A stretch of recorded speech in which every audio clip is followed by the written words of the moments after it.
Screen पे एक video देख रहे हैं, जिस वीडियो में वायुसेना चीफ पहुंचे हैं पिनाका रॉकेट सिस्टम वगैरह के उत्पादन को देखने के लिए। भारत बहुत तेजी से बड़े बदलाव की तरफ बढ़ रहा है। इसी बीच राजनाथ सिंह ने एक बड़ा बयान दिया है और उन्होंने कहा है कि हम अगर पाकिस्तान को जन्म दे सकते हैं तो फिर आगे की बात इन्होंने अधूरी छोड़ दी है। इन सब के बीच में पाकिस्तान की मीडिया की तरफ से आरोप लगाया जा रहा है कि अफगानिस्तान में उतरे हैं भारत के टेक्नीशियन, डिफेंस सिस्टम से लेकर कई चीजों के लिए। क्या ये सच है? जियोपॉलिटिक्स में इस वक्त बहुत कुछ चल रहा है, हमेशा की तरह जानने को मिलेगा बहुत कुछ। आइए जानते हैं इन खबरों को विस्तार से। अभी जो अफगानिस्तान और पाकिस्तान के बीच में हो रहा है, इन सब के बीच में ये भी देखने को मिल रहा है कि भारत में भी कई सारे एक्शन लगातार होते जा रहे हैं। स्क्रीन पर एक आर्टिकल देख रहे हैं और इस आर्टिकल में आपको कौन कौन दिख रहा है। सबसे पहली बात तो जोगी जी दिख रहे हैं,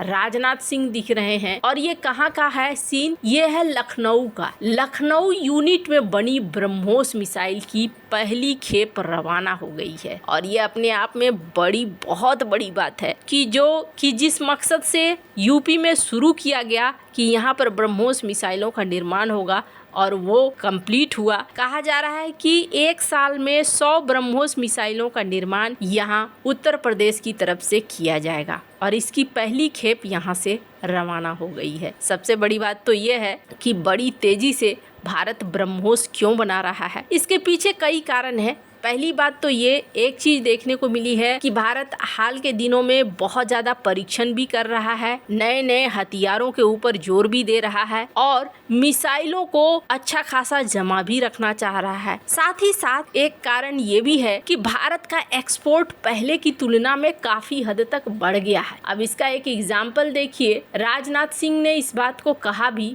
इन्होंने कहा कि कभी ऐसा था कि हम मात्र 1000 करोड़ रुपए का एक्सपोर्ट करते थे या इससे भी कम का करते थे, लेकिन आज हमारा रिकॉर्ड 25,000 करोड़ तक पहुंच गया है और हमने 2029 तक टारगेट रखा है कि घरेलू रक्षा विनिर्माण 3 लाख करोड़ रुपए और रक्षा निर्यात कम से कम 50,000 करोड़ रुपए तक पहुंच जाएगा। ये बयान HAL के नासिक कैंप में तेजस MK1, सुखोई 30 और HTT 40 विमानों के उड़ानों के दौरान किया गया, जहां 3rd प्रोडक्शन लाइन और 2nd प्रोडक्शन लाइन का उद्घाटन किया गया। इन्होंने इस बात को साफ किया कि हमारा जो टारगेट है वो काफी बड़ा है। अब इसी क्रम में एक और बयान देखने को मिला है, जिस बयान को लेकर पाकिस्तान में भी हलचल मची हुई है। स्क्रीन पर इस वीडियो को सुनिए। ऑपरेशन सिंदूर ने ब्रह्मोस को सिर्फ एक ट्रायल से बहुत आगे ले जाकर प्रैक्टिकल प्रूफ दिया है और यही वजह है कि आज वैज्ञानिकों से लेकर सामान्य आदमी तक, बड़े शहर के लोगों से लेकर छोटे गांव के लोगों तक, पढ़े लिखे लोगों से लेकर कम पढ़े लिखे लोगों तक, सबको ब्रह्मोस की ताकत के बारे में अच्छी तरह पता है। देश को यह विश्वास है कि हमारे जो विरोधी हैं, एडवर्सरीज हैं, अब ब्रह्मोस से बच नहीं पाएंगे। यह देश को पूरा भरोसा है। पाकिस्तान की जहां तक बात है तो अब उसकी एक एक इंच जमीन हमारी ब्रह्मोस की पहुंच में है और ऑपरेशन सिंदूर में जो हुआ वह तो सिर्फ ट्रेलर था मेरे साथियों। ऑपरेशन सिंदूर में जो हुआ वह तो केवल एक ट्रेलर था, पर उस ट्रेलर ने ही पाकिस्तान को यह एहसास दिला दिया कि अगर भारत पाकिस्तान को जन्म दे सकता है तो समय आने पर वह, अब आगे मुझे बोलने की कोई जरूरत नहीं है। यहाँ राजनाथ सिंह ने जो कहा वो एक ... खाली जगह छोड़ जाता है। आगे क्या कहना चाहते हैं राजनाथ सिंह, ये ज्यादातर लोगों को समझ में अच्छे से आ रहा है। पाकिस्तान के लिए ये एक संकेत है कि देखो आज की डेट में पूरा पाकिस्तान हमारे जद में है। वहीं अफगानिस्तान पाकिस्तान की लड़ाई अभी थोड़ी थमी है और माना जा रहा है कि कतर यहाँ पर मध्यस्थता कर रहा है दोनों को शांत करवाने में और दोनों को सुलह करवाने में। पर इस बीच पाकिस्तान की तरफ से ना डर भी साफ देखने को मिल रहा है। नजम सेठी, ये काफी बड़े पत्रकार हैं इन्होंने कहा कि कतर की बात अगर आप करते हैं तो तालिबान को कतर से क्या चाहिए, उनको पैसे की जरूरत नहीं है, उनको क्या चाहिए उनको? चाहिए क्या तेल? नहीं, वो भी नहीं चाहिए। इन्होंने कहा कि तालिबान एक सोच पर चलता है, एक विचार पर चलता है, चाहे उनके कपड़े फटे हुए क्यों न हो, टैंक पर वो बैठे अपने आप को अलग लेवल पर देखते हैं। इन्होंने कहा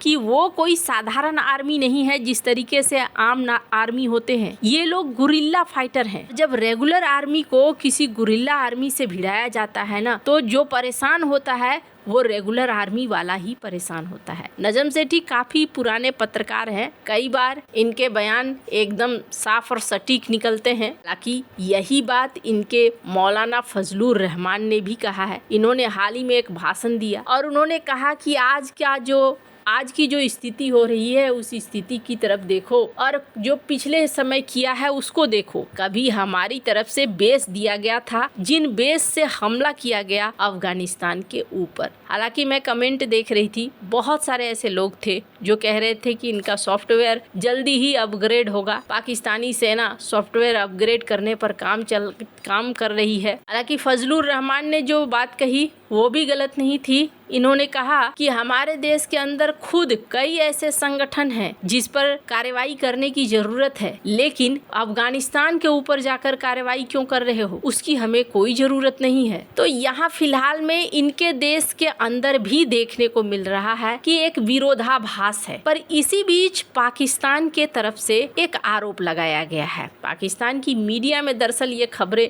फैलनी शुरू हुई है, जिसमें क्या कहा जाता है कि दरअसल अगर अफगानिस्तान की बात करें ना, तो अफगानिस्तान ने एक कड़ी टक्कर तो जरूर दी है, जिसकी वजह से मीडिया में ये डिस्कस होना शुरू हो चुका है पाकिस्तान की मीडिया में कि अफगानिस्तान आखिर कैसे हमले कर पा रहा है। हमने तो सोचा नहीं था कि ऐसा कुछ करेगा। तो दरअसल अफगानिस्तान के पास हथियार के नाम पर क्या है, तो हथियार के नाम पर अफगानिस्तान के पास सोवियत संघ के जमाने के हथियार हैं, इसके अलावे अमेरिका के जमाने के हथियार हैं। अगर बात करें जब सोवियत संघ ने अफगानिस्तान पर आक्रमण किया था, जिसमें मुजाहिदीन विद्रोह शुरू हुआ था, तब अमेरिका ने कई सारे हथियार दिए थे। अमेरिका ने स्टिंगर मैनपैड्स दिए थे, कंधे से दागे जाने वाली मिसाइलें, और मुजाहिदीनों ने इनसे बड़े अच्छे से इस्तेमाल किया था। 1986-1987 में देखने को मिला था कि दर्जनों सोवियत Mi-24 हेलीकॉप्टर्स इन्होंने इस मैनपैड के जरिए गिरा दिया था। 1986 से 1989 तक कम से कम 250 सोवियत विमान और हेलीकॉप्टर मैनपैड से नष्ट हुए थे। सोवियत संघ यहाँ पर बुरी तरीके से फंस गया था। सोवियत संघ के समय जो उसे हथियार मिले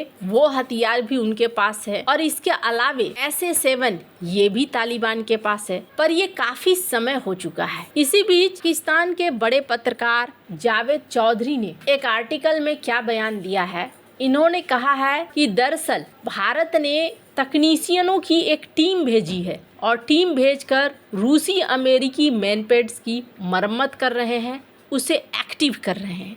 स्क्रीन पर इस ट्वीट को देख सकते हैं जिसमें ये बातें कही जा रही है। भारतीय तकनीशियन न केवल इन हथियारों की मरम्मत कर रहे हैं, बल्कि तालिबान बलों को इनके उपयोग का प्रशिक्षण भी दे रहे हैं। इसके अलावा स्थानीय स्तर पर इनकी मरम्मत और प्रोडक्शन सुविधाएं स्थापित करने की कोशिश की जा रही है। ये सारी बातें कही जा रही है। पाकिस्तान का आरोप है कि ये सहायता पाकिस्तानी वायुसेना के लड़ाकू विमानों को निशाना बनाने के लिए है, जो पाकिस्तान की संप्रभुता का सीधा उल्लंघन है। वैसे ये लग रहा है जैसे एक मनगढ़ंत कहानी हो। खैर, अब पाकिस्तान के साथ समस्या क्या है कि पाकिस्तान के पास आर्थिक मुसीबत तो है ही। स्क्रीन पर आप एक आर्टिकल देखिए, ब्रिक्स बैंक में घुसने की कोशिश कर रहा है पाकिस्तान पिछले दरवाजे से, और किसकी मदद लेकर?